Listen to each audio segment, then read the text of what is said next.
The morning mist clung to Thornfield Manor like a shroud, curling around the ancient stone turrets and settling into the hollows of the overgrown gardens with the weight of centuries. Lady Celestia Ashworth, no, she must remember. Lady Celestia Blackwood now, Duchess of Thornfield, stood at the rain-streaked window of her new chambers, watching the grey autumn landscape blur into indistinct shapes through glass that seemed to separate her from the world beyond, with more than mere transparency. 3 days had passed since the wedding, 3 days since she had arrived at this imposing estate with its cold corridors and colder silence, and already she felt the walls closing around her like the tightening of a fist. The journey from her father's modest country house had been mercifully brief. The Duke, her husband, though the word felt foreign on her tongue, riding ahead on his stallion while she followed in the carriage, alone with her thoughts and the secret that coiled in her chest like a serpent waiting to strike. Her mother, God rest her soul, had made Celestia promise to never speak of it. The affliction that had plagued her since childhood fever had burned through her small body at the age of 7, leaving her with episodes that came without warning, stealing consciousness and control, rendering her helpless and vulnerable. Madness, the physicians had whispered when they thought her too young to understand. Possession, the local vicar had suggested with barely concealed disgust. But her mother had known better, had recognized it as something medical, something manageable, something that need not define her daughter's entire existence if only it could remain hidden. And so Celestia had learned to live with her secret, to recognize the warning signs, the strange metallic taste on her tongue, the peculiar shimmer at the edges of her vision, the sudden feeling of displacement, as though her soul was being pulled from her body by invisible hands. She had learned to excuse herself, to find privacy, to wake alone and trembling on the floor of her locked bedroom, grateful that no one had witnessed her shame. But now, bound in matrimony to a man who regarded her with the warmth of winter stone, she wondered how long her careful facade could endure. Breakfast that morning had been an exercise in excruciating formality, the Duke seated at one end of the enormous mahogany table, she at the other, an expanse of polished wood between them that might as well have been an ocean. He had inquired about her comfort with the detached courtesy one might show a stranger at an inn, his dark eyes never quite meeting hers, his attention devoted to the correspondence stacked beside his plate. Adrian Blackwood, the Duke of Thornfield, was a figure carved from granite and duty, his jaw set in permanent severity, his shoulders bearing the weight of ancient title and expectation with rigid formality. The marriage had been arranged, of course, negotiated between her father and the Duke's solicitors with the cold efficiency of a business transaction, her modest dowry exchanged for the prestige of a ducal alliance, both families satisfied with the arrangement, if not precisely jubilant. Celestia had harbored no romantic illusions, but neither had she anticipated this profound isolation, this sense of being utterly alone, despite the servants who moved like ghosts through the corridors and the husband who slept in chambers 3 doors distant from her own. Now, as she traced patterns in the condensation on the window glass, she felt the familiar tremor of anxiety in her hands and wondered desperately whether she should tell him, whether honesty might build a bridge across the chasm between them, or whether revelation would only deepen the distance, transforming his indifference into something far worse, disgust, or worse still, fear. But before our lover's fate is revealed, subscribe so you never miss a chapter of romance and scandal. And tell us in the comments, where are you watching from? Now, let's begin. The library became Celestia's refuge, a sanctuary of leather-bound volumes and the musty perfume of aged paper, where tall windows filtered the pale afternoon light through leaded glass and cast geometric shadows across the Persian carpet. It was here, 3 days after her arrival at Thornfield, that the inevitable occurred, the warning signs arriving with their familiar dread, the metallic taste flooding her mouth, the world tilting sideways as though the very foundations of the manor had shifted beneath her feet, the peculiar sensation of her consciousness fragmenting like light through a prism. She had just enough time to recognize what was coming, to sink gratefully into the high-backed chair near the fireplace rather than collapsing onto the unforgiving floor, before darkness claimed her with the inexorable pull of tide drawing sand into the sea. When awareness returned, creeping back in fragments and disconnected sensations, she found herself still in the chair, her limbs heavy and unresponsive, her tongue thick in her mouth, but something was different, something that sent ice flooding through her veins, despite the warmth of the room. A blanket had been draped carefully over her shoulders, its soft wool foreign against her skin, its presence irrefutable evidence that someone had witnessed her vulnerability and had seen her in that helpless state she had guarded so desperately. Panic rose sharp and acidic in her throat as she clutched the blanket with trembling fingers, her eyes darting around the empty library, searching shadows for the observer who had left this damning kindness. No one emerged from behind the towering shelves. No footsteps echoed in the corridor beyond, but the blanket remained, tangible proof that her secret had been discovered, that the careful fortress of normalcy she had constructed around herself had been breached. The days that followed were colored by paranoia and dread, every servant's glance seeming weighted with knowledge, every whispered conversation between maids falling silent as she passed, becoming evidence of her exposure. Adrian grew more distant still, if such a thing were possible, taking his meals in his study, leaving for London on estate business without informing her of his departure, returning days later without acknowledgement of his absence. She found herself remembering their courtship with painful clarity, those brief weeks before the wedding when he had called upon her at her father's house, with something approaching warmth in his severe features, when he had asked her opinions on literature and listened to her thoughts on the paintings in her father's modest gallery, when she had glimpsed beneath his austere exterior a man capable of thoughtfulness, perhaps even tenderness. That man had vanished the moment the wedding vows were spoken, replaced by this cold stranger who moved through Thornfield like a ghost haunting his own estate. Mrs. Hartwell, the housekeeper, began appearing at odd moments with concerned inquiries about Celestia's health, her kind eyes searching Celestia's face with an intensity that suggested she knew more than she revealed, and when Celestia assured her that all was well, the older woman's expression betrayed gentle disbelief. Seeking distraction from her mounting anxiety, Celestia began exploring the manor's labyrinthine corridors,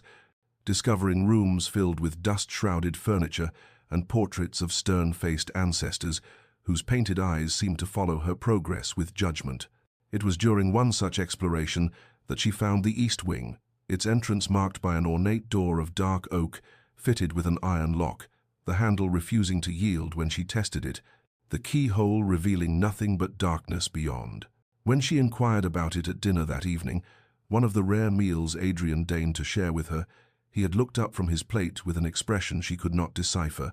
something between wariness and sorrow, before informing her in clipped tones that the East Wing was closed, unsafe for habitation, not to be entered under any circumstances,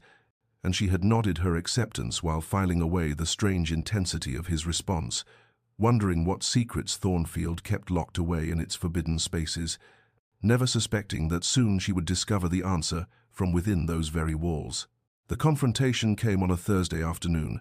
grey and unremarkable, the kind of day that should have passed into memory without consequence, but instead carved itself into Celestia's soul with the sharp edges of catastrophe. She had been in the music room, attempting to find solace in the pianoforte, though her fingers stumbled over keys she had once played with confidence, when the warning signs arrived with their terrible familiarity, and the metallic taste and the tilting world and the fragmenting consciousness, and she had barely managed to sink onto the velvet bench before darkness claimed her,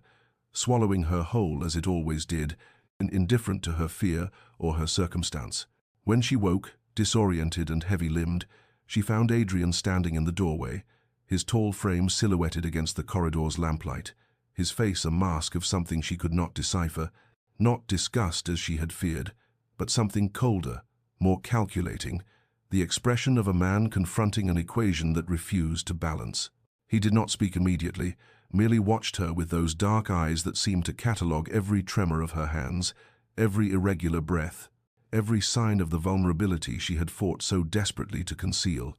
And when he finally moved, it was with measured steps that brought him no closer than the threshold, as though crossing into the room might contaminate him with whatever affliction he believed plagued her. His voice, when it came, was devoid of warmth or sympathy, each word precisely chosen and coldly delivered. "How long have you concealed this affliction from me, madam?" The formality of the address struck her like a physical blow, the distance of madam when he should have called her Celestia, or perhaps even wife, if he could not manage tenderness, and she struggled to find words that might explain, that might bridge the chasm opening between them with terrible speed. "Your Grace, I can explain. It is not what you think. It is a medical condition from childhood fever. My mother consulted physicians who assured her, but he raised one hand, silencing her with a gesture as imperious as it was dismissive, his jaw tight with something that might have been anger or might have been fear.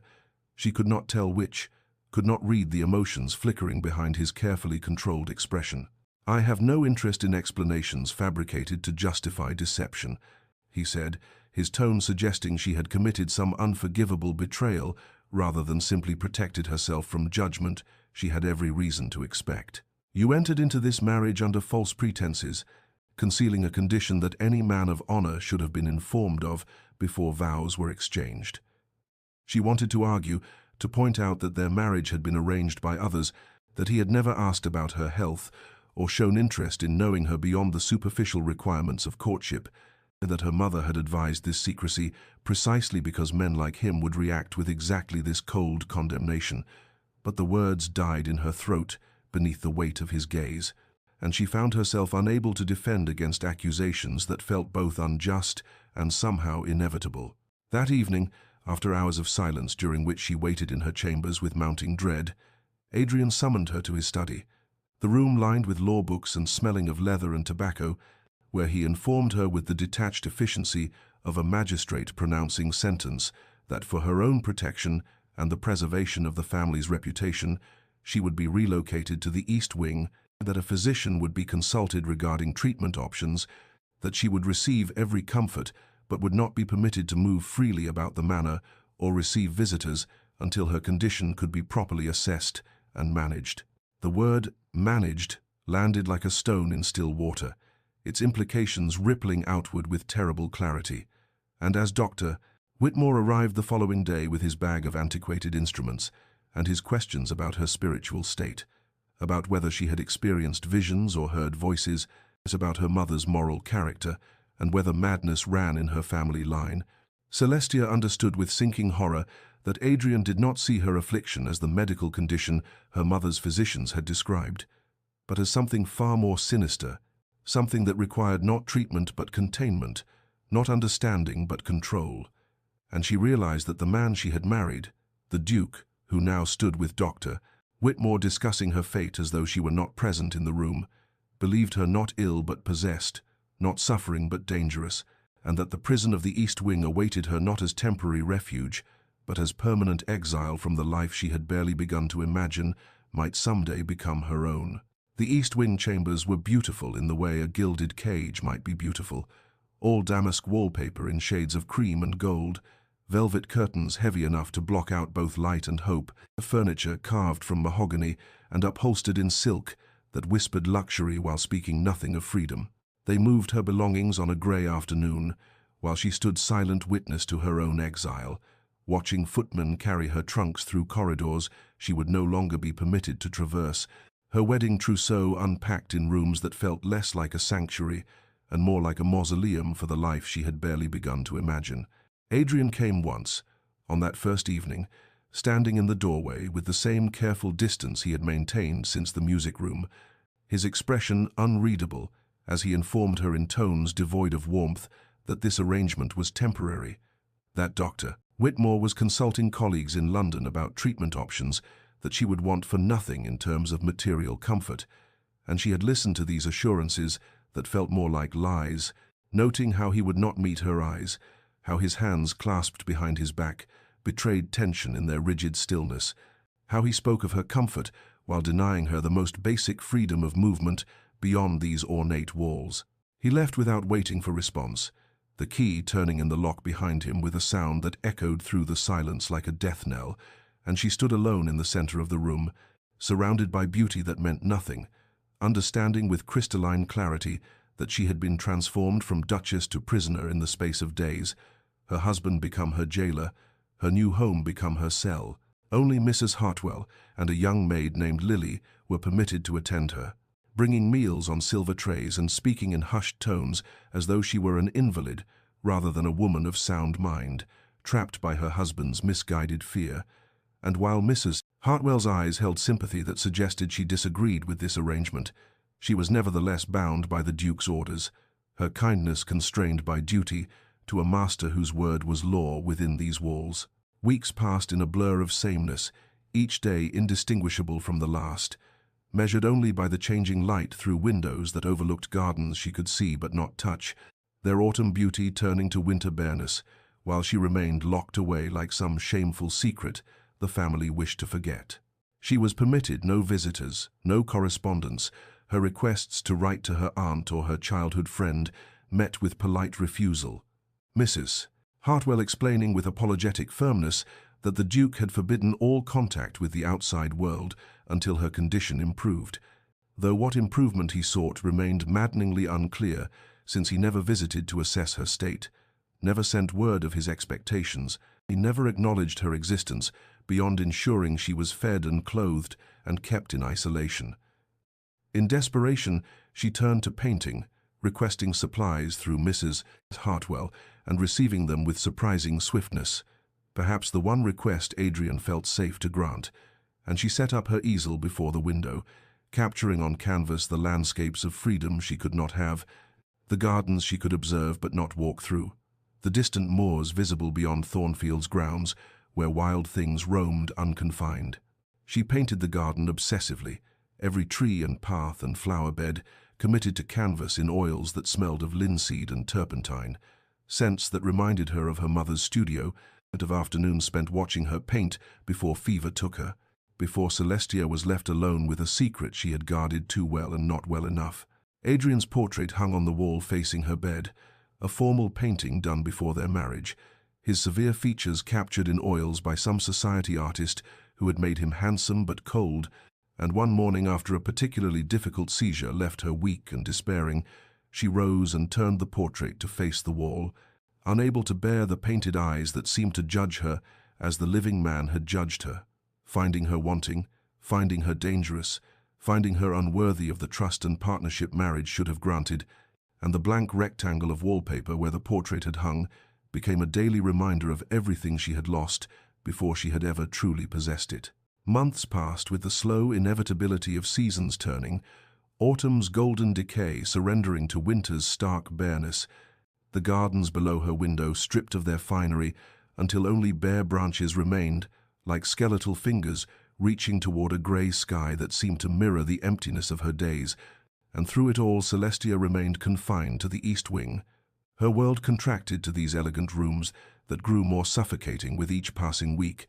Despite their beauty, despite the fire always burning in the grate, and the meals delivered punctually, and the fresh linens that appeared as if by magic while she slept. Her seizures continued with their unpredictable rhythm, striking without warning and leaving her depleted.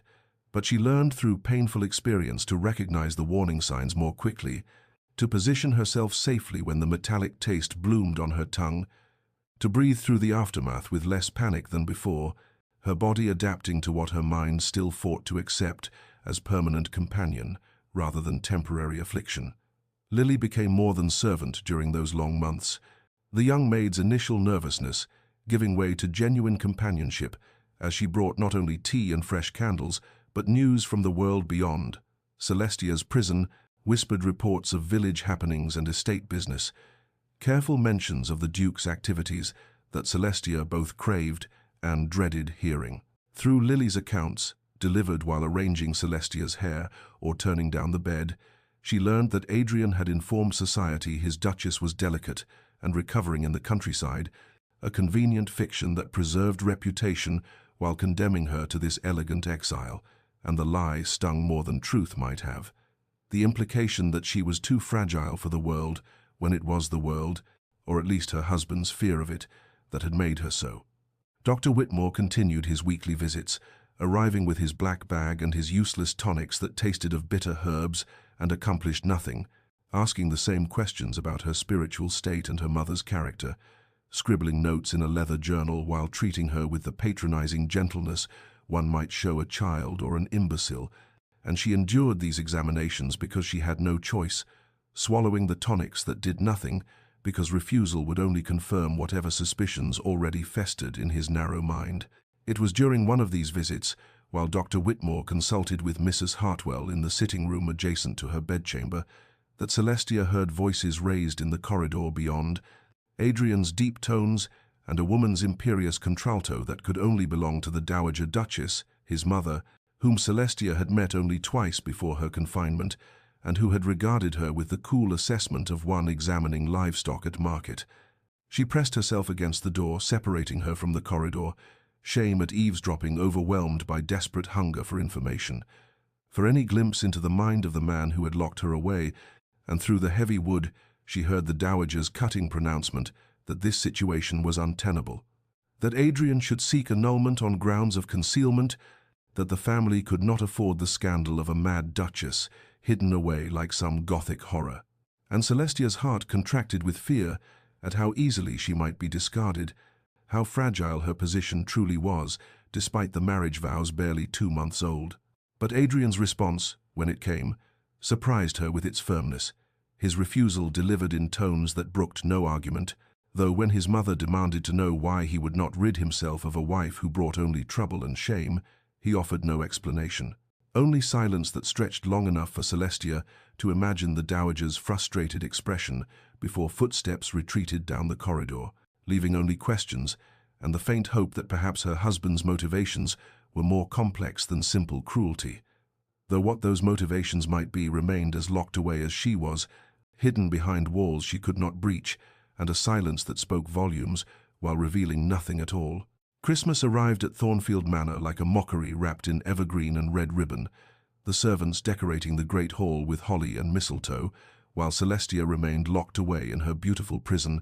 watching through frost-etched windows as wreaths were hung on doors she could not pass through, as carriages arrived bearing guests she would not meet, as life continued in the great house as though she did not exist within its walls. Adrian sent gifts on Christmas morning, delivered by Mrs. Hartwell with apologetic eyes, boxes wrapped in silver paper containing a cashmere shawl soft as cloud, kid leather gloves dyed the color of spring violets, a strand of pearls that gleamed with cold perfection in the winter light, and Celestia accepted these offerings with numb gratitude, understanding they were substitutes for the presents he would not grant, tokens meant to assuage guilt or demonstrate remembrance, or perhaps simply to maintain the fiction that she was cared for, even as she remained abandoned. She wore none of them, leaving the pearls in their velvet case and the shawl folded in tissue,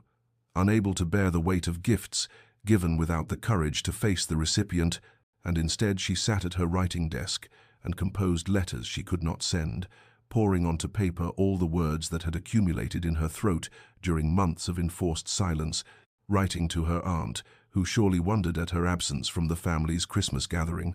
to her childhood friend who had promised to visit after the wedding and been denied without explanation, to Adrian himself, though she knew he would never read the words she penned in careful script on cream vellum, through Lily, who brought her Christmas dinner on a tray laden with roasted goose and plum pudding that Celestia could barely taste for the loneliness that seasoned every bite.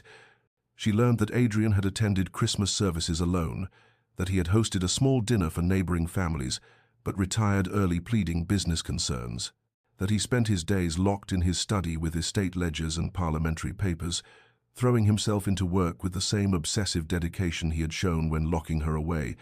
and Celestia understood with painful clarity that they were both prisoners now, she of his making and he of his own fears, both isolated and suffering, though only she bore the physical constraint of locked doors. It was Mrs. Hartwell who finally offered the key that began to unlock understanding, the housekeeper arriving one grey afternoon between Christmas and New Year with fresh linens and a pot of tea, settling into the chair across from Celestia with unusual familiarity and speaking words that had clearly been held back for too long,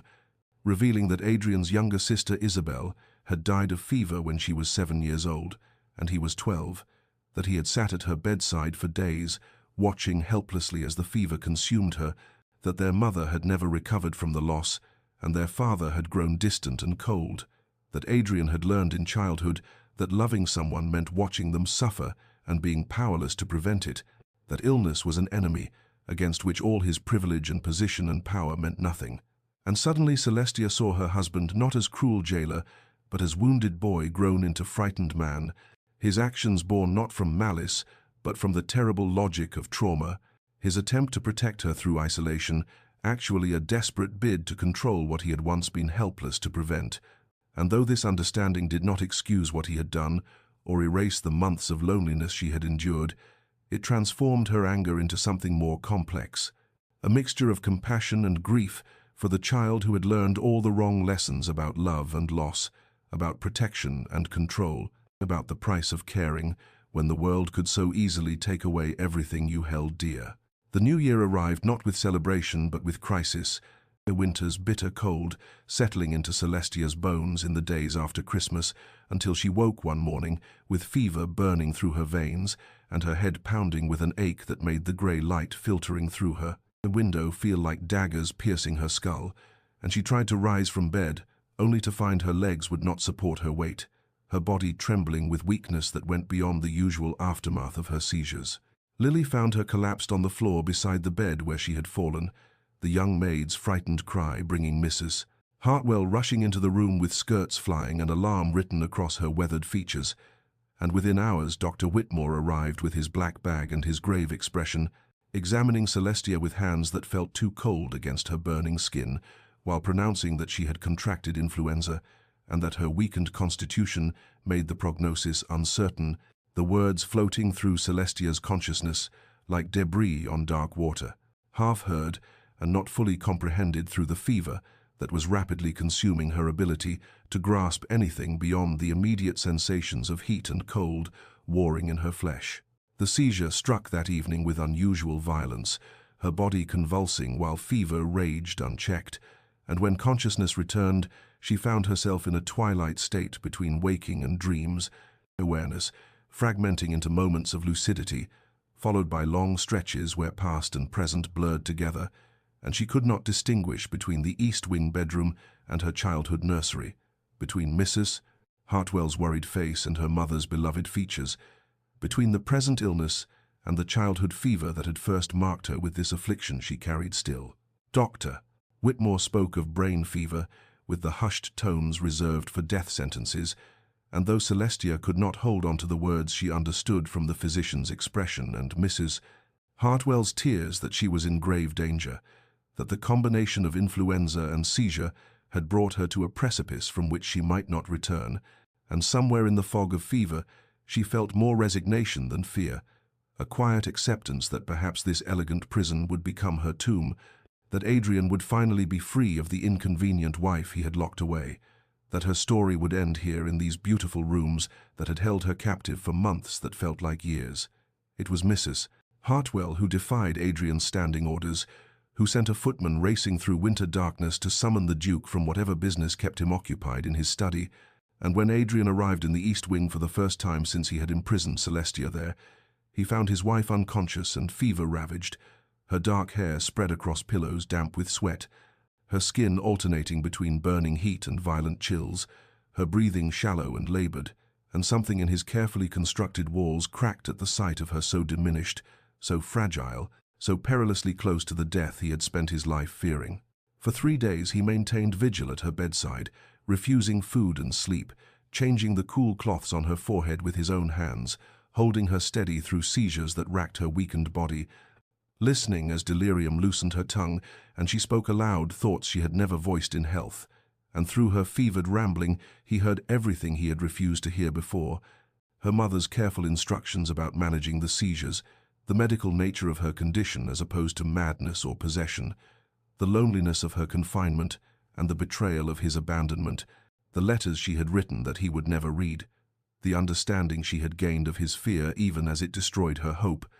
and with each revelation, Adrian felt the weight of what he had done settle more heavily on shoulders that had never before bent under the burden of genuine remorse, the terrible knowledge that in trying to protect her from imagined dangers, he had created real suffering, that his fear had been the true affliction all along, more destructive than any seizure, more imprisoning than any locked door, and as dawn broke on the 4th day and Celestia's fever finally broke with it, he remained at her bedside, weeping silently for the wife he had wronged and the time he could never reclaim, and the man he had allowed fear to make him become. Celestia woke to watery winter sunlight filtering through the East Wing windows, and the unfamiliar sensation of a hand holding hers, her fevered dreams receding slowly to reveal Adrian slumped in the chair beside her bed, his face haggard with exhaustion and marked by several days' growth of beard, his elegant clothes rumpled and his hair disheveled in a way she had never seen. And for a moment she thought this too must be delirium, another fever dream conjuring what could not be real. But then his eyes opened at her slight movement, and she saw in their grey depths something she had never witnessed before, a raw vulnerability that made him look younger and more lost than any duke should ever appear. He straightened slowly, releasing her hand as though uncertain of his right to hold it, and spoke her name with a roughness that suggested how rarely his voice had been used for anything beyond necessary commands to servants during his vigil, asking how she felt with a concern that seemed to pain him to express. And Celestia found she had no words adequate to the strangeness of this moment, no response that could encompass the weeks of isolation followed by this unexpected attendance. So she simply said she was better, and watched as relief and something darker, perhaps shame, crossed his features in rapid succession. The apology came haltingly, Adrian rising from his chair to stand at the window with his back to her as though he could not bear to meet her eyes while confessing what he had done. His words carefully chosen but inadequate to the magnitude of his transgression, speaking of fear and failure and the terrible realization that had come to him as he watched her hover between life and death, that he had imprisoned her not for her protection but for his own, that he had heard in her delirium all the truths he had refused to hear in health. And Celestia listened with a confusion of emotions warring in her weakened chest, anger still present, but undermined by the evidence of his genuine torment. The understanding Mrs. Hartwell had provided about his sister's death lending context if not excuse to his actions, and when he finally turned to face her, she saw that he had been weeping, this proud man reduced to tears by the recognition of what his fear had wrought. He asked, voice barely above a whisper, if he might be permitted to visit her daily, not as jailer but as husband attempting to know the wife he had wronged, and though every injured part of her soul cried out to refuse him, to punish him with the same isolation he had imposed upon her, Celestia found herself agreeing cautiously and setting boundaries even as she opened a door, saying he might visit in the afternoons if she felt well enough to receive him, and so began the slow reconstruction of what had been shattered before it was ever truly built. Adrian arriving each day with offerings that spoke of genuine effort to understand her, books he thought she might enjoy, newspapers so she might know what occurred beyond her walls, and gradually their conversations warmed from stiff formality to something approaching real exchange. He reading aloud while she regained her strength, she showing him the paintings that had been her sole companion during her confinement, and when his gaze fell upon his own portrait turned to face the wall, she watched painful recognition dawn across his features, the silent testimony of her rejection, more eloquent than any accusation she might have spoken, and in that moment she saw him truly comprehend what he had done, not in abstract terms of wrongness, but in the specific, personal devastation of having lost her regard before he had ever truly won it. And something in his stricken expression told her that this loss mattered to him in ways she had not imagined possible, that beneath his cold exterior had always lived the capacity to care, and slowly, carefully, like two strangers learning a new language, they began the tentative work of knowing each other as they should have from the beginning, building understanding from the ruins of their disastrous start. Spring arrived with the tentative promise of renewal, snowdrops pushing through thawing earth and early crocuses dotting the gardens that Celestia could now see from windows she was permitted to open, Adrian's daily visits having become the rhythm by which she measured her days, and on an afternoon, when pale sunshine streamed through the east wing windows, and the air carried the first real warmth after winter's grip, she felt the familiar aura that preceded a seizure, that strange displacement of consciousness she had learned to recognize as warning, and she had only time to turn toward Adrian, who sat reading aloud from a volume of poetry before the convulsion seized her, her body no longer her own, as muscles contracted beyond her control, and awareness fractured into darkness, shot through with fragmentary sensations. When consciousness returned, bringing with it the usual disorientation and the leaden exhaustion that always followed, she found Adrian still there, not fled in horror, as she had half expected, despite their weeks of careful reconstruction, but kneeling beside the settee where she had fallen, his hand holding hers with a steadiness that spoke of deliberate choice rather than mere duty, and in his eyes she saw not the fear or disgust that had driven him to imprison her, but something softer, a concerned tenderness that made her throat tighten with emotions too complex to name, relief and gratitude, and a cautious hope that perhaps he truly had changed, that the man who had locked her away was being replaced by someone capable of staying, of bearing witness to her affliction, without making it the sum total of her worth. He helped her to sit upright slowly, retrieving the cushion that had fallen to the floor and tucking it behind her back with a care that felt almost reverent. And then he spoke words she had never imagined hearing from him, a confession that tumbled out as though long damned, telling her of his sister Charlotte, who had been 7 years old when fever claimed her, how he had been 12 and helpless, watching her convulse and burn and fade over the course of 3 terrible days, how their mother had collapsed into grief so profound she never fully emerged, how their father had aged decades in those months that followed, and how Adrian had vowed never to love anyone again because loving meant losing, and losing meant destruction of everything remaining. And when he had married Celestia and seen her first seizure, he had panicked, the past rising up to swallow reason. And in his irrational terror he had thought that isolation could protect her,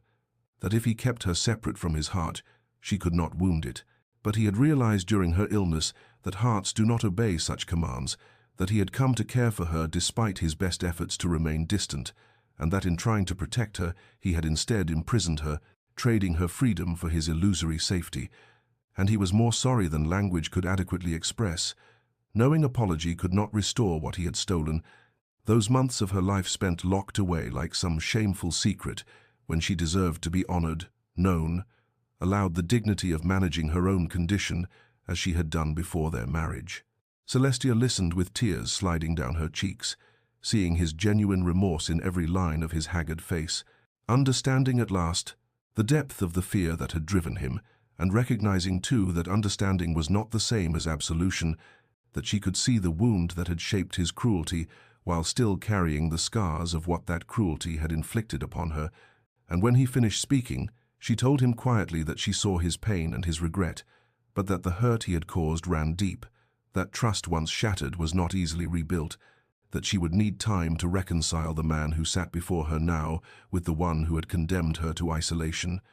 And he nodded acceptance of this truth, asking nothing more than the chance to prove through actions what words alone could never accomplish. And in the silence that followed, she felt something shift between them. Not forgiveness, perhaps, but the first fragile possibility of it, a crack in the wall of her justified anger through which light might eventually stream. Adrian disappeared to London the following week, leaving Celestia with only a brief note explaining his purpose. And when he returned 5 days later, he brought with him not gifts or apologies but knowledge, armfuls of medical texts and correspondence from physicians who specialized in disorders of the nervous system, doctors who understood that seizures were not manifestations of madness or moral failing, but rather disruptions in the body's electrical processes, manageable conditions that required understanding rather than imprisonment, and he spread these materials before her in the East Wing sitting room, with an urgency that spoke of sleepless nights spent reading, learning, attempting to comprehend what he should have sought to understand from the beginning. Celestia watched him explain his findings with a mixture of emotions too complex to untangle, moved by the evident effort he had expended, the genuine desire to educate himself about her condition, yet simultaneously wounded by the reminder that all this information had been available to him before, that had he listened when she tried to tell him, had he trusted her understanding of her own body, months of isolation might have been avoided. And when he finished his earnest recitation, she told him quietly that she had tried to explain this very thing, that her mother had consulted specialists who confirmed her seizures were a residual effect of childhood fever, neither progressive nor indicative of mental deterioration, and she watched his face fall as he recognized the truth of her words, the failure of listening that had preceded his failure of action. He sank into the chair across from her, the medical texts suddenly seeming to weigh upon him like physical burdens, and asked in a voice stripped of ducal authority what she needed from him now, what would help her feel less like a prisoner and more like a woman with agency over her own life. And Celestia considered the question carefully before answering, knowing that her response would shape whatever future they might build together. And finally she said simply, freedom and trust. The two things he had denied her, the foundations without which no relationship could stand, and she watched understanding dawn across his features as he comprehended what she asked. Not grand gestures or expensive gifts, but the basic dignities he should never have taken: the right to move through her own home unconfined, the right to be believed about her own condition, the right to make choices about her own care and her own days. That very afternoon Adrian summoned Mrs. Hartwell and instructed her to unlock all the east wing doors, to remove any barriers between Celestia and the rest of the manor, declaring that his wife was free to go wherever she wished within Thornfield and its grounds, and Celestia stood in the doorway of her chambers, watching him turn the key in the lock one final time. This gesture of liberation that should have filled her with joy, but instead left her oddly paralyzed, uncertain after months of confinement, how to navigate freedom, what to do with these open doors and unlocked possibilities. And when Adrian gestured for her to precede him into the corridor, she found herself hesitating, not because she wished to remain imprisoned, but because the prison had become familiar, and freedom felt suddenly vast and terrifying. And she realized with some surprise that unlocking doors was the easier part, that learning to walk through them freely would require more courage than either of them had anticipated, and that the keys to her physical liberation had been his to turn, but the keys to her emotional freedom would take far longer to forge. The first morning Celestia ventured beyond the east wing into the main house felt both monumental and strangely anticlimactic, her footsteps echoing through marble corridors that had been forbidden territory for so many months, and she found the servants kind in their greetings, though their eyes held undisguised curiosity, questions they were too well trained to voice, but that hung in the air nonetheless as she passed, and Mrs. Hartwell appeared at intervals with subtle offers of assistance that felt more like quiet encouragement, as though the housekeeper understood that reclaiming one's home after imprisonment required a particular species of courage that had nothing to do with physical bravery and everything to do with refusing to let fear win. That evening, Adrian sent a formal request through his valet, asking if Celestia would join him for dinner in the main dining room.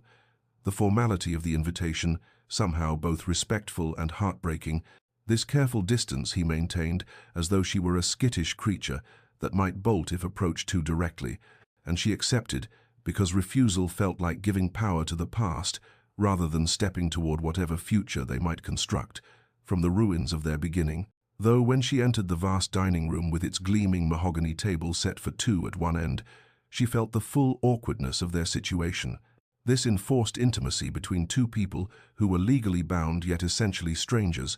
who had wounded each other in ways that left scars still tender to the touch. The first several dinners were exercises in painful politeness, conversations that skated across safe surfaces without dipping into the depths of anything that mattered, discussions of weather and estate business and the quality of the cook's latest attempts at French cuisine, and Celestia found herself exhausted by the effort of maintaining pleasant neutrality, of neither retreating into cold silence nor pushing too hard toward a warmth that felt premature. But gradually, as days became weeks, something shifted almost imperceptibly. Adrian began sharing stories of his travels through Italy before their marriage, descriptions of Venetian sunsets and Roman ruins, delivered with an animation she had never witnessed in him before, and she found herself responding with observations about art and color theory, the way light transformed ordinary scenes into something transcendent, and he listened with an attention that felt genuinely interested rather than merely dutiful. One afternoon he appeared at the East Wing with two footmen carrying crates of art supplies, oils and watercolors, and canvas in quantities that spoke of serious intention rather than token gesture, and he informed her that the old conservatory on the south side of the manor was being converted into a proper studio with northern light and space for her to work. This offering made hesitantly, as though he feared she might reject it as too little too late, but she accepted with genuine gratitude because painting had been her salvation during confinement, and the prospect of creating with purpose, rather than merely to pass empty hours, felt like reclaiming a part of herself she had thought lost. The garden became their meeting place without either explicitly suggesting it, both drawn to the emerging spring blooms and the neutrality of outdoor space that belonged to neither of them exclusively, and there among the carefully tended beds of early roses and the ancient oak that had witnessed centuries of Blackwood family history, They began the slow work of learning who they actually were beneath the roles that circumstances had forced upon them, two damaged people attempting to build something real from the fragments of a marriage that had nearly destroyed them both. The turning point arrived on a Tuesday afternoon in late spring, when a carriage bearing an unfamiliar crest rolled up the curved drive to Thornfield Manor, and Celestia watched from her studio window as an elegantly dressed woman of middle years emerged with the imperious bearing of someone accustomed to having doors opened before she reached them, and Mrs. Hartwell appeared moments later to inform her that Lady Margaret Winters, her mother's elder sister, had arrived demanding an immediate audience with the Duchess, this aunt, whom Celestia had not seen since her mother's funeral, who had objected strenuously to the arranged marriage and severed contact when her objections were overruled. Adrian received word of the visitor while reviewing accounts in his study, and his first instinct was to send the woman away, to protect Celestia from whatever accusations or recriminations her aunt had travelled from Hampshire to deliver. But then he remembered his wife's words about trust and freedom, the fundamental dignities he had denied her for too long, and instead he sent word to Celestia, asking if she wished to receive her aunt, leaving the choice entirely in her hands, and when she agreed, he had Lady Margaret shown to the blue drawing-room with full courtesy, and informed Celestia he would be present for the interview if she desired, but absent if she preferred, and she asked him to stay, not because she feared her aunt, but because she wanted him to witness whatever transpired, to see her defend herself if defense became necessary. Lady Margaret swept into the drawing-room with eyes that immediately catalogued every detail: her niece's appearance, the Duke's positioning near the window, the subtle tension that hung between them like morning fog, and she wasted no time on pleasantries, demanding to know whether the rumors that had reached her were true, whether Celestia had been confined to isolated chambers for months, whether she was being held against her will under the guise of medical treatment, and Celestia felt Adrian tense beside her, preparing to defend himself, or perhaps to accept whatever judgment was pronounced. But before he could speak, she raised her hand slightly and addressed her aunt with a composure that surprised even herself, explaining that, yes, she had been confined. Yes, her husband had made a grievous error born of fear rather than malice, but that the situation had changed, that Adrian had educated himself about her condition and unlocked every door, that she remained at Thornfield now by choice rather than compulsion, building something new from the ashes of their disastrous beginning. And she watched her aunt's face cycle through disbelief, skepticism, and finally reluctant acceptance as she recognized the truth in her niece's steady gaze. Lady Margaret turned to Adrian with an expression that could have frozen summer wine and informed him that she had expected to find a tyrant and a monster, that she had come prepared to remove her niece by force if necessary, but that she could see Celestia spoke of her own free will, though she added with steel in her voice that should he ever give her cause to return under similar circumstances, he would discover that maternal family connections could prove remarkably inconvenient for a duke who valued his own reputation, and Adrian accepted this veiled threat with a bow of acknowledgement, recognizing it as both warning and conditional approval, the nearest thing to forgiveness he was likely to receive from a woman who had watched her sister die and her niece suffer. The visit concluded with cool civility, and Lady Margaret's departure left an odd silence in its wake. Celestia and Adrian standing together in the drawing-room, watching the carriage disappear down the drive, and finally Adrian turned to her and said quietly that she had defended him when she had every right to condemn him, that she had claimed choice when she could have claimed imprisonment and secured her escape, and he wanted to know why, what had prompted such unexpected grace, and Celestia considered the question carefully before responding that she had defended the truth as she understood it, that yes, he had wounded her deeply, but he had also worked to make amends in ways that felt genuine, that she remained because she chose to see whether they might build something real from this fractured foundation, not because the past was forgiven, but because the present held possibility. And that evening in the garden, as twilight painted the sky in shades of rose and gold, they sat together on the stone bench beneath the ancient oak and had their first truly vulnerable conversation, not about practical matters or careful pleasantries, but about the fear that had driven him to imprison her. The loss of his sister that had taught him love meant inevitable pain, and her own fear of being defined solely by her condition, reduced to her seizures rather than seen as a complete person. And they spoke of the possibility of beginning again, not pretending the past had not happened, but choosing deliberately to step toward each other, despite everything that had tried to push them apart. And when his hand brushed hers on the weathered stone, she did not pull away, but let her fingers curl tentatively around his. This small gesture of connection that felt more significant than any grand declaration, a fragile bridge built across the chasm that had divided them, and overhead the first stars emerged as witnesses to this quiet moment of transformation. Two people damaged by circumstance, finally brave enough to reach for something that resembled hope. Summer arrived at Thornfield like a benediction, the gardens exploding into riotous bloom, and the manor itself seeming to shed the heaviness that had clung to its stones through the long months of winter and spring. And with the warm weather came a transformation in the routines that had governed Celestia and Adrian's careful reconstruction, and their tentative friendship deepening into something that resembled partnership, as they began engaging in activities together beyond their quiet dinners and garden conversations, beginning with morning rides through the estate, where Adrian kept his stallion to a careful pace beside Celestia's mare, ever mindful of her condition, but no longer treating her as though she might shatter at any moment, and she appreciated this balance between care and trust,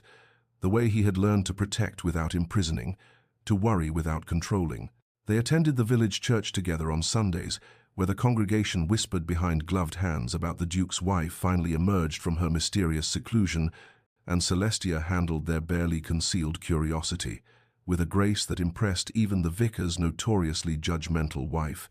answering polite inquiries about her health, with pleasant vagueness that satisfied social requirements without inviting deeper interrogation,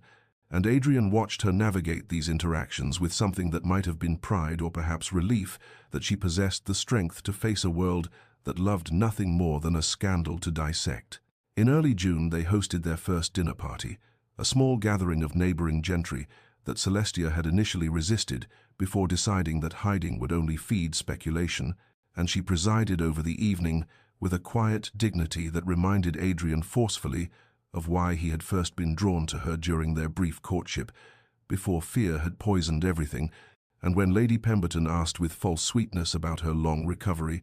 Celestia simply smiled and said she was quite well now, and wasn't it lovely that summer had finally arrived, deflecting with such skill that even the most determined gossip could find no purchase for rumors. The defining moment came during a garden party in late June, when Celestia felt the familiar warning signs of an approaching seizure,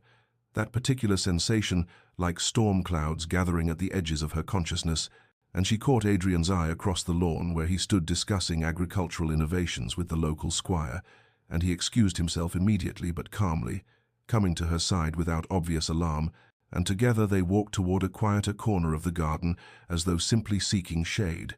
And when the seizure took her there among the rose bushes with a dozen guests within view,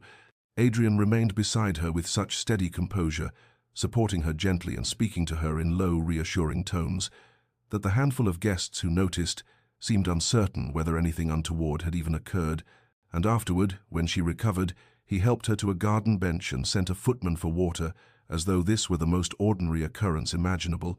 his calm response doing more to normalize her condition in society's eyes than 1,000 explanations could have achieved. The weeks that followed brought a subtle but unmistakable shift in the quality of their interactions, conversations that lingered longer than necessary, and his hand at her elbow, when they walked that remained even after she was steady, the way her fingers would brush his when passing him a book, and neither would immediately pull away. These small intimacies, accumulating like interest on an investment they had both been too afraid to acknowledge.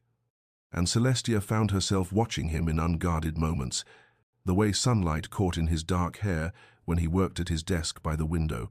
the rare smile that transformed his usually stern features into something approaching boyish when he was genuinely amused, and she recognized with something between wonder and trepidation that the companionship they had built was transforming into something warmer, something that felt dangerously like the beginning of love, and this emotion she had convinced herself she would never feel for the man who had imprisoned her.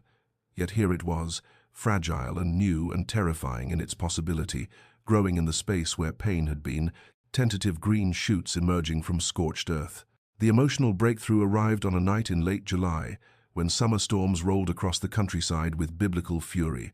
thunder shaking the ancient stones of Thornfield Manor, and lightning illuminating the gardens in stark white flashes that turned familiar landscapes, strange and terrible, and Celestia had been working in her studio when the first claps of thunder announced the tempest's arrival, but she had grown so absorbed in capturing the particular quality of evening light on water that she failed to notice the gathering darkness until rain began lashing against the windows with such violence that the glass seemed to bow inward, and the storm's intensity triggered something primal in her nervous system. The atmospheric pressure, or perhaps simply the overwhelming sensory assault, combining with exhaustion to bring on a seizure more severe than any she had experienced in months, and she had only moments to register the familiar warning signs before consciousness fragmented, and she fell among her scattered brushes and half-finished canvases.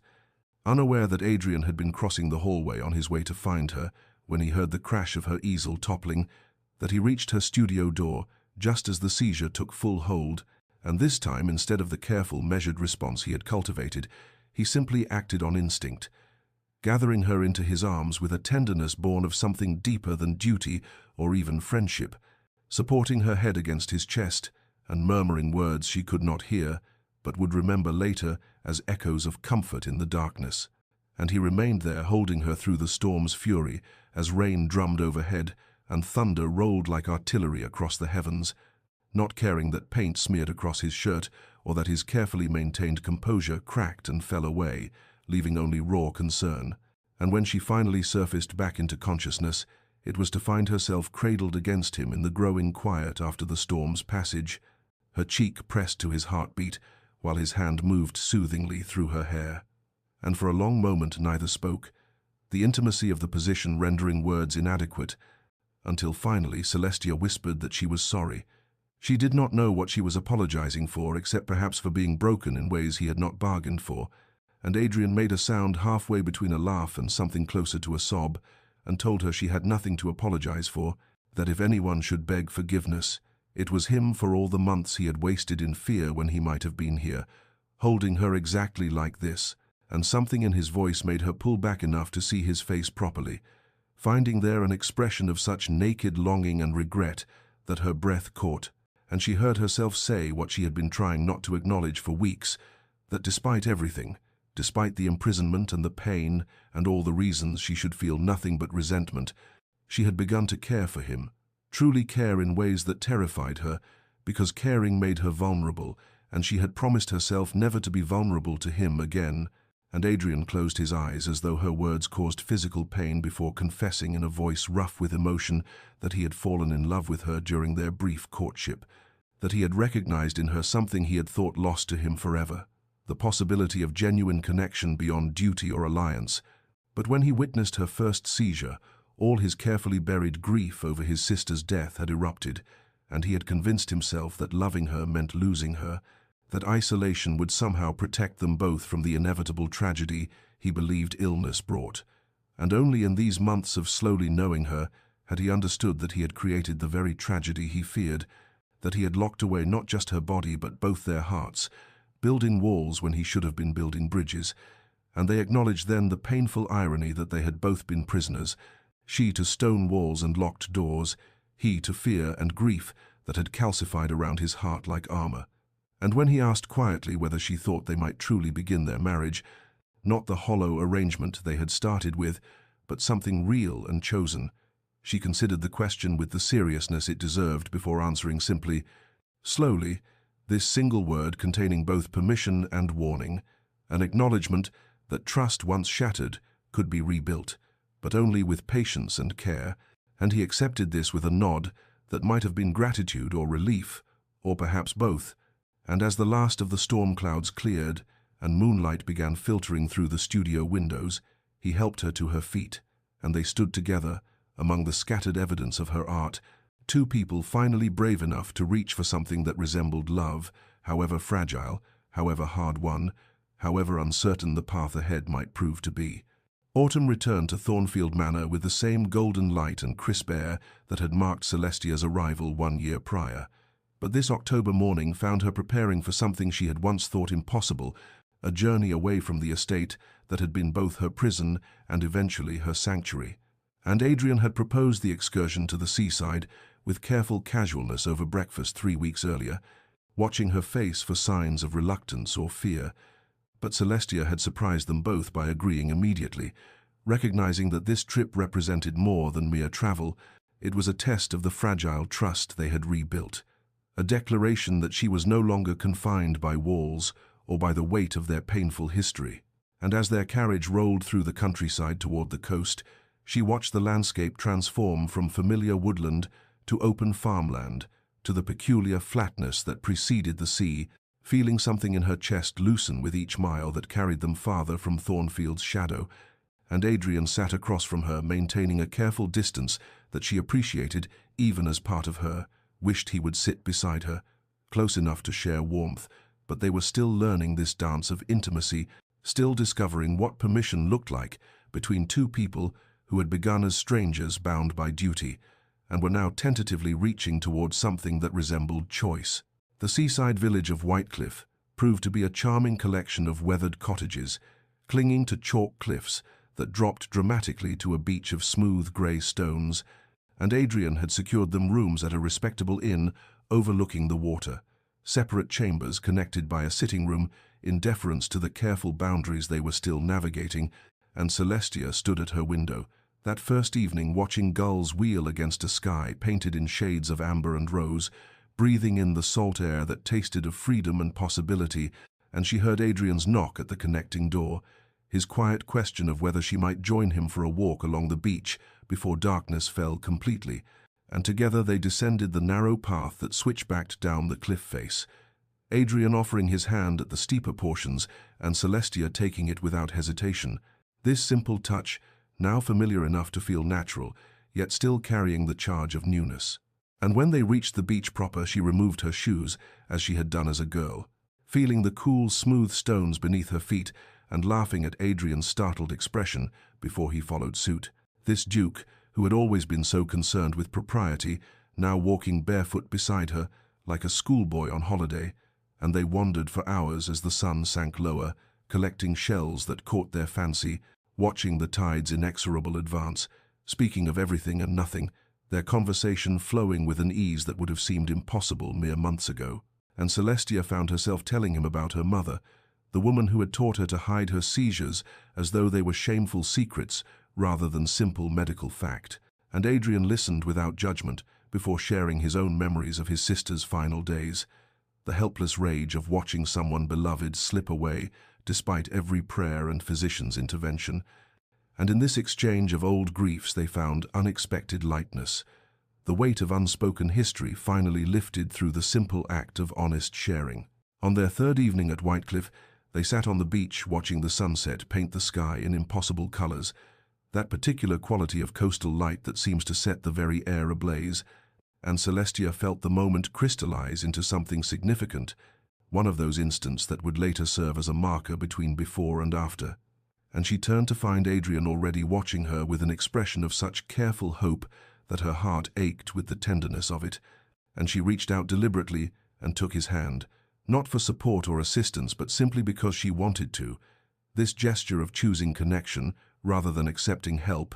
and his fingers closed around hers with a gentleness that acknowledged the gift she was offering, and they sat in silence as the sun disappeared below the horizon, leaving the sky bruised purple and gold. And when full darkness began gathering, Celestia found herself asking, her voice barely audible above the waves, whether he might kiss her, not as duty or obligation, but because she wanted to know what it felt like to be kissed by someone she was beginning to love. And Adrian's breath caught audibly before he turned to face her fully, cupping her face with both hands as though she were something infinitely precious and infinitely fragile. And when his lips met hers, it was with a tenderness that held within it both apology for all the months of pain and promise for whatever future they might build together, gentle and questioning, and full of a hope that terrified them both in its fragility. And Celestia leaned into the kiss, into him, into the possibility that what had begun in darkness might yet find its way toward light. And when they finally drew apart, he rested his forehead against hers and whispered that he would spend the rest of his life proving himself worthy of this second chance. and she told him quietly that perhaps they might simply spend it learning to be worthy of each other. This more honest acknowledgement that redemption was not his alone to seek but theirs to build together. And as they walked back up the cliff path, hand in hand, beneath a sky full of emerging stars, Celestia understood that they were finally, truly beginning their marriage. Not with vows spoken in a church before witnesses who meant nothing, but here on this beach, with only the eternal witness of the sea, choosing each other with full knowledge of the pain they had caused and the possibility they might yet claim, if they were brave enough, patient enough, honest enough to try. Their return to Thornfield Manor in late October carried the weight of transformation, the familiar stone walls and autumn-painted gardens appearing somehow softer than when they had departed, as though the estate itself had shifted in their absence to accommodate the fragile new understanding they had brought back with them. And Celestia stood in the entrance hall breathing in the scent of beeswax and wood smoke, while Adrian spoke quietly with Mrs. Hartwell about arrangements he had set in motion during their journey, and the housekeeper's knowing smile suggested she understood more than was said about what had transpired at the seaside. And when Celestia asked what arrangements he meant, Adrian took her hand with the easy intimacy they had begun practicing and led her through familiar corridors to the East Wing, in those rooms that had been her prison for so many terrible months, and she felt her steps slow involuntarily as old memories threatened to surface. But when he opened the doors, she found the space utterly transformed, walls knocked through to create a vast, light-filled gallery where her easel stood, waiting beside tall windows that had been enlarged to flood the space with natural illumination, and scattered throughout the room were her paintings from the months of confinement. Those desperate landscapes of gardens she could only observe and horizons she could not reach, now hung with care and dignity, as though they were treasures rather than evidence of suffering. And Adrian explained quietly that he wanted this space reclaimed, wanted her to fill it with new art that spoke of freedom rather than captivity, wanted the East Wing to become not a reminder of his failures, but a testament to her strength and the beauty she created even in darkness. And Celestia found herself unable to speak for several moments, overwhelmed by the thoughtfulness of this gesture, the understanding it demonstrated of what she needed to heal fully, and when she finally turned to him, she saw uncertainty in his expression, as though he feared he had overstepped or presumed too much. But she silenced his worry with a kiss that held gratitude and affection, and the growing certainty that what they were building together might actually endure. The days that followed established new rhythms that felt both deliberate and natural, morning breaking with them sharing breakfast in the small dining room rather than the formal hall, Adrian reading correspondence while Celestia sketched ideas for paintings, and they discussed the day ahead with the comfortable intimacy of genuine partnership. And afterwards, she would retreat to her gallery to work while he attended to estate business, but often he would appear mid-morning with tea and stay to watch her paint, asking questions about technique and color that demonstrated real interest rather than mere politeness. And he commissioned her to create a series of paintings for the manor's public rooms, landscapes and portraits that would replace the dark ancestral portraits that had made the house feel like a mausoleum. And Celestia threw herself into this work with joy, finally able to contribute something meaningful to the estate that had been both prison and eventually home. And their evenings were spent in the library where they had begun reading aloud to each other, taking turns with novels and poetry, their voices filling the quiet with stories of other lives and other loves, while the fire crackled and outside the November winds began their annual assault on Thornfield's ancient stones. What surprised Celestia most in these weeks was the emergence of playfulness between them, moments of levity she had never imagined possible with the stern Duke, who had locked her away, and it began small, with Adrian making a dry observation about a pompous neighbor that made her laugh unexpectedly, and her laughter seemed to unlock something in him, and soon they were trading witticisms over dinner and engaging in spirited debates about art and literature that sometimes grew so animated the servants would pause outside the dining room to listen with barely concealed amusement, and once when she was painting in the garden and he was supposed to be reviewing accounts, he appeared instead and confessed. He found estate ledgers unbearably dull compared to watching her work, and she had teased him about neglecting his ducal duties until he captured her paint-stained hands and pulled her close and told her she was the only duty that mattered anymore. and the servants who witnessed these small intimacies began whispering among themselves that their Duke and Duchess were finally, truly falling in love.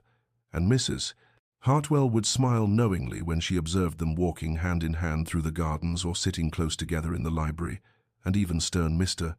Pemberton, the butler, was heard to remark that the house felt more alive now than it had in all his years of service, as though Thornfield itself was breathing easier now that its master and mistress had found their way to each other through all the darkness and pain that had nearly destroyed them both. Winter descended upon Thornfield Manor with a gentleness that seemed to mirror the warmth now residing within its walls, and this December found the estate transformed from the silent mausoleum it had been the previous year into something that resembled an actual home, with garlands of evergreen adorning the staircases and the scent of cinnamon and cloves drifting from the kitchens where Mrs. Hartwell supervised preparations for the first proper Christmas celebration Thornfield had seen in decades, and Adrian had proposed hosting family and close friends with an uncertainty that touched Celestia deeply, asking if she felt ready to face society in this more intimate setting, and she had surprised herself by agreeing without hesitation, recognizing that she was no longer the frightened woman who had arrived here 14 months prior, but someone who had claimed her place in this house and in her marriage through hard-won understanding, and the guest chambers were opened and aired for the first time in years.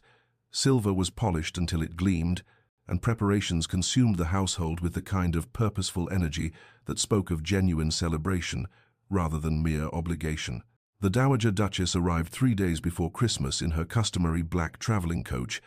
and Celestia felt her stomach tighten with old anxiety as she and Adrian stood in the entrance hall to greet his mother, this formidable woman who had urged him toward annulment during those dark months of confinement. But Adrian's hand found hers and squeezed gently in reassurance, and when the Dowager descended from her carriage, she observed their clasped hands with an expression Celestia could not immediately decipher, something that might have been surprise or perhaps cautious approval, and the older woman's greeting to Celestia was formal but not cold, a careful neutrality that suggested she was withholding judgment until she could assess what manner of marriage her son had actually built in her absence. The days leading to Christmas provided ample opportunity for such assessment, and Celestia was acutely aware of the Dowager's shrewd observation as she and Adrian moved through their daily routines, sharing breakfast with easy conversation, walking together in the frost-touched gardens, sitting close in the library as they discussed plans for the holiday festivities, and she noticed the older woman's expression shift gradually from skepticism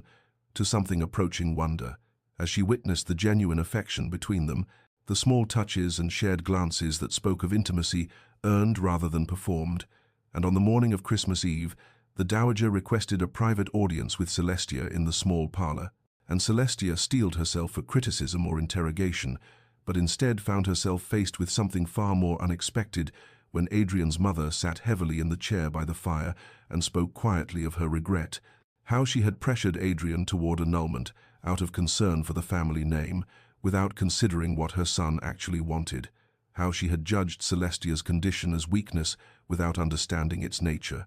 and she asked forgiveness for her harshness with a dignity that made refusal impossible, and Celestia found herself offering that forgiveness with surprising ease, recognizing that the Dowager's fears had been born of love for her son, even if misguided in expression, and the two women emerged from that conversation, if not as friends, then at least as allies in their shared care for Adrian. And that evening, as the household gathered for Christmas Eve dinner, Celestia felt the weight of the past year lifting somehow, replaced by the tentative hope that they were finally, truly, becoming a family. After the meal, Adrian drew Celestia aside to his study with barely contained excitement,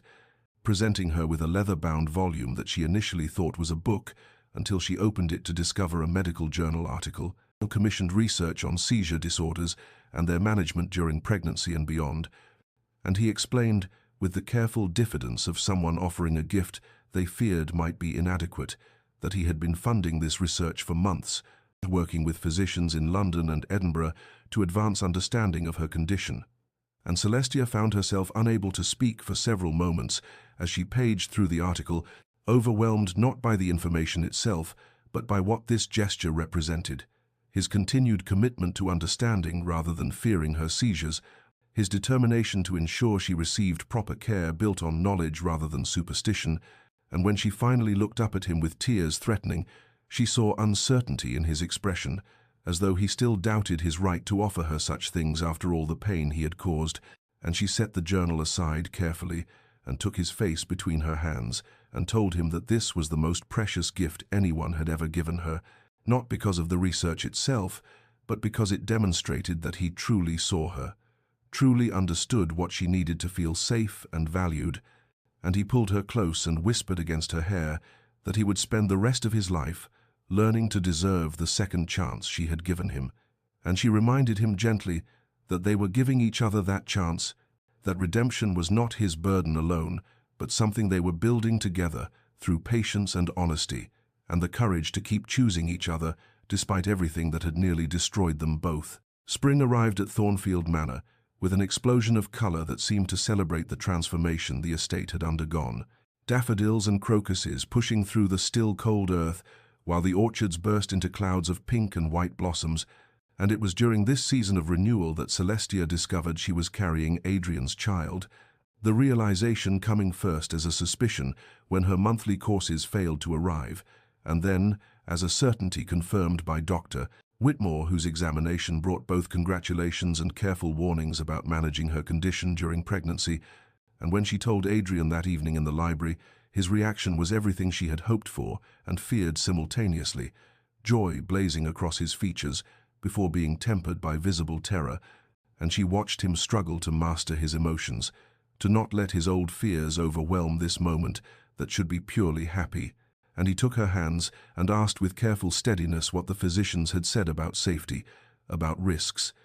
And she explained that Dr. Whitmore, along with the London specialists Adrian had consulted, all agreed that pregnancy was possible with proper monitoring and care, that her seizures might actually decrease during these months, or they might not, and that there were no guarantees, but neither were there insurmountable obstacles. And Adrian nodded slowly, and she could see him deliberately choosing not to imprison her again in the name of protection, choosing instead to trust the medical knowledge he had worked so hard to obtain and to trust her own understanding of her body. And he pulled her close and whispered that they would face this together as they had learned to face everything, with honesty and patience and the hard-won courage to hope for joy rather than brace only for loss. The months that followed were marked by a delicate balance between caution and celebration, Adrian protective but not smothering, having learned through painful experience the difference between care and control, and he accompanied her to weekly consultations with Dr. Whitmore, asking detailed questions about symptoms and warning signs, ensuring the household staff understood what might be needed should she experience a seizure, but he never suggested she curtail her activities beyond reasonable accommodation, never implied she should retreat into fearful isolation,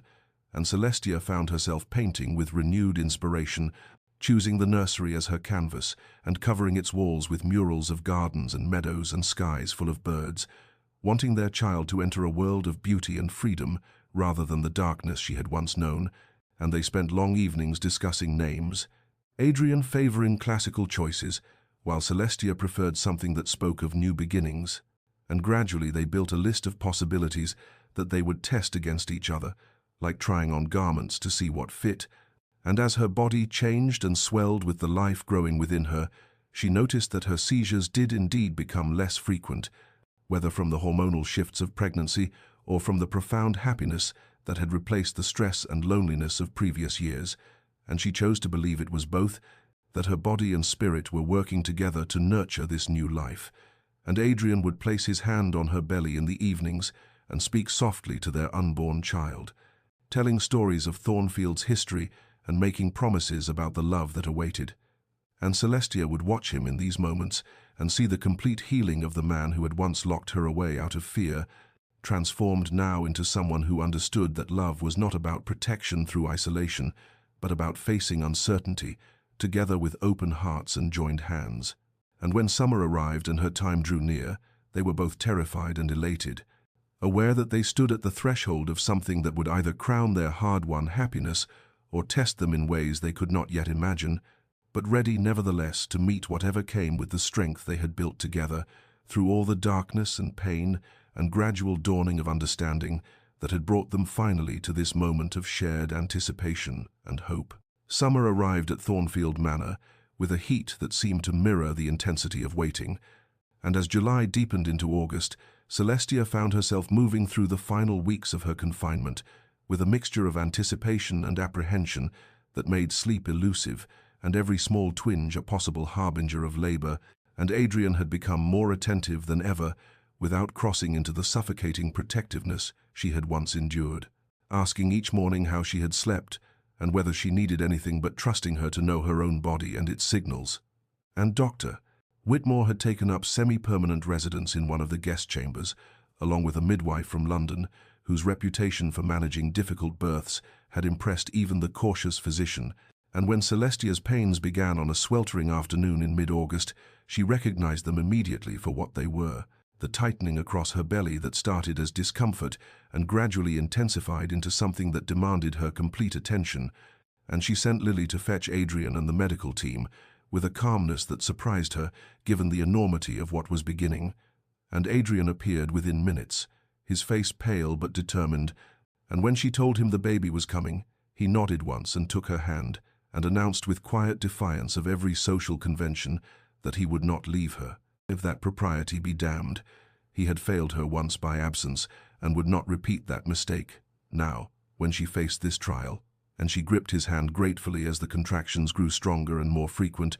transforming from manageable discomfort into waves of pain that seemed to consume her entire being, and the hours that followed blurred into a haze of effort and exhaustion, punctuated by Adrian's steady presence at her side, his voice offering encouragement when she thought she could not continue, his hand becoming her anchor as she rode each contraction like a storm that threatened to pull her under, and she was dimly aware of Dr. Whitmore's calm instructions and the midwife's practiced efficiency. But mostly she was aware of Adrian, this man who had once locked her away in fear, now refusing to abandon her in her most vulnerable moment, and when the final stages of labor arrived and the pain reached heights she had not imagined possible, she heard herself crying out and felt Adrian's lips against her forehead, whispering that she was strong, that she could do this, that he was here and would not let go. And then, with a final tremendous effort, their daughter entered the world, her first cry piercing the air like a pronouncement of triumph, and Celestia felt tears streaming down her face as the midwife placed the tiny, perfect infant against her chest. This miracle they had created together, and she looked up at Adrian to find him weeping openly as he gazed at their daughter with an expression of such wonder and relief and overwhelming love that she knew in that moment his healing was complete, and that the terrified boy who had watched his sister die had been finally laid to rest and replaced by this man who had just witnessed life instead of death, hope instead of loss. And when he bent to kiss first their daughter's head and then Celestia's lips, she tasted salt and joy in equal measure. And later, when they had been cleaned and settled, and the medical team had confirmed mother and child, both healthy, Adrian sat beside the bed holding their daughter with a tenderness that made Celestia's heart ache with happiness, and she watched him trace the baby's tiny features with one finger and whisper welcome to Eleanor Rose, named for his lost sister and for the flower that symbolized love and new beginnings. And Celestia understood that this birth had delivered them all, herself from the shadow of her confinement, and Adrian from the prison of his fear, and their daughter into a world where she would be cherished, not despite vulnerability, but with full understanding that fragility and strength could coexist. And as the summer evening deepened outside their windows, and the three of them rested in the quiet aftermath of creation, Celestia reflected that they were no longer simply Duke and Duchess, bound by arrangement and obligation, but partners who had chosen each other through every dark moment and emerged transformed, their love not diminished by the trials they had endured, but deepened and made more precious precisely because it had been tested and proven true. 5 years had passed since Eleanor Rose's birth, and Thornfield Manor had been transformed into something its ancient stones had perhaps never witnessed before, a place of genuine joy and laughter, where the echoes of past sorrows had been replaced by the sounds of children playing in gardens that once stood silent and austere. And Celestia stood now in the East Wing Gallery on an October afternoon, the same wing where she had once been imprisoned, but which Adrian had meticulously renovated into a light-filled exhibition space for her art, and she gazed at the paintings that lined its walls. Her Freedom series, as the London critics had named it, canvases that documented her journey from captivity through darkness into the light of hard-won love. Each brushstroke a testament to pain acknowledged and overcome, and she could hear through the open windows the delighted shrieks of Eleanor, now 5 years old, with her father's dark hair and her mother's artistic temperament, chasing her younger brother Thomas through the rose garden, while Adrian's deeper voice called playful warnings about the fountain, and Celestia smiled at the domestic symphony that had become the music of her days, so different from the silence that had once threatened to consume her. And she thought about how the gallery had become a pilgrimage site of sorts, visitors from London coming to see the Duchess of Thornfield's remarkable paintings, but also to hear the whispered story of transformation, how the Duke, who had once locked his wife away, had become her greatest champion, funding the Blackwood Foundation for neurological research that had already made significant advances in understanding and treating conditions like hers. And she heard footsteps behind her and turned to find Adrian entering the gallery, Thomas perched on his shoulders and Eleanor clinging to his hand, all three of them flushed from the autumn air and radiating the kind of happiness that cannot be feigned. And Adrian met her eyes across the room, and she saw in his gaze everything they had built together, the choice they made every day to continue choosing each other, despite the painful beginning.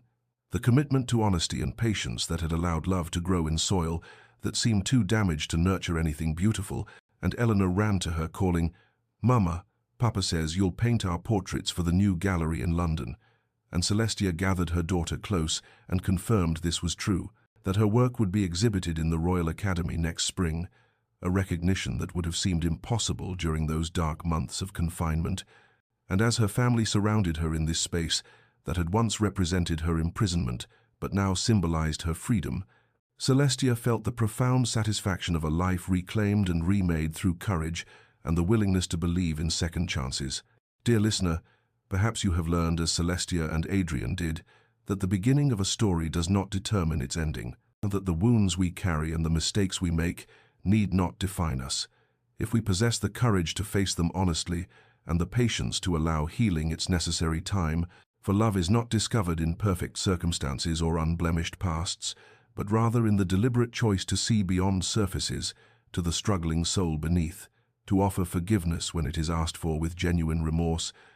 and to build together something stronger than what might have existed had the path been smooth from the start. And if you find yourself in darkness, whether of your own making or another's, know that transformation is always possible for those willing to undertake the difficult work of change, that walls built from fear can be dismantled stone by stone and replaced with bridges of understanding, and that the deepest love often grows not despite adversity but because of it, strengthened by every challenge overcome and every choice to remain when leaving would be easier. So may you find the courage to be honest about your own struggles and the grace to meet others' vulnerabilities with compassion rather than judgment. May you recognize that healing is not a destination but a journey undertaken one day at a time, with patience and hope. And may you discover, as Celestia did, that freedom is found not in the absence of difficulty, but in the presence of someone who chooses to walk beside you through every storm. And may your nights be peaceful, and your heart be open to the possibility of love that redeems and restores and makes all things new. Like and subscribe to Everlasting Love Stories for more tales of transformation and enduring love.